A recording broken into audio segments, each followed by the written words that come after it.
لەم ڤیدیۆی دەوڵەتی ئیسلامیدا میلیشیاکان کۆشکی دیرینی نێمرود تێک دەدەن کە یەکێک لە هەر گرنگترین شوێنەوارەکانی ئەمبراتۆری ئاسووریەکانە. لێرەدا میلیشیەکان پەیکەرێکی دیرین لە مۆزەخانەی موسڵدا تێک دەدەن کە هونەرێکی دروستکراوی گرانبەهایە.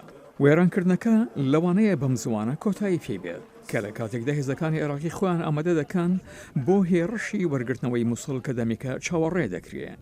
شوێنەوارناسەکان لە باکووری عێراق ئامادە دەبن بۆ سازدانەوەی ئەو کارە دیرینەی کە دەوڵەتی ئیسلامی لە کاتی داگیرکردنیدا تێکیدا. لە بەرەبەیانی لە دەرەوەی ڕانیە شوێنەوارناسەکان بە سەختی لە کارکردندان. پێسبوران لەگەڵ مۆزەخانەی بریتانیادا هاوتا عێراقیەکانیان ڕادەهێنن لەسەر دواترین تەکنیک و تەکنەلۆژی گەڕان و هەڵکاندن و سازدانەوە.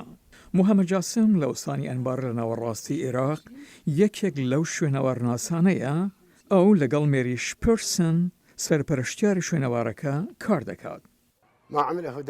داعش تاوانی زۆر خراپی دژی شوێنەوارەکان ئەنجام داوە.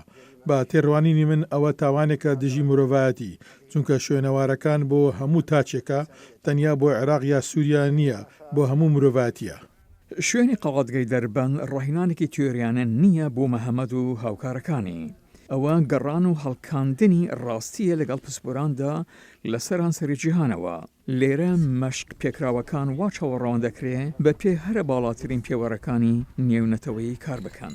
لەم کەندەدا هێمن کاوەز ئیسماعیل کە شوێنەوەڕاستێکی کووردە لەلایەن پسپۆری ئوسترالیەوە ئەماندە داستینگەوە ڕادەهێنرێت.